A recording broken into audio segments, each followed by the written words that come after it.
ఆ రాముడు ఇంకెక్కడో ఉండడు, తనని నమ్మి కొలిచే భక్తుల హృదయాల్లోనే కొలువై ఉంటాడు అని రుజువైంది కదా.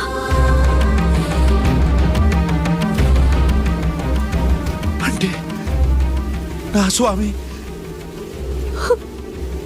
నా గుండెల్లో? అవునండి, ఆ స్వామి స్వయంగా మీ పేరుని రామదాసు అని మార్చాడంటే మాటలా? మరి మీలాంటి భక్తుడి గుండెలో కాక ఆయన ఇంకెక్కడుంటాడండి? చూస్తాను, నా రాముడు నా గుండెల్లో ఉన్నాడో లేదో చూస్తాను. జై శ్రీరామ్.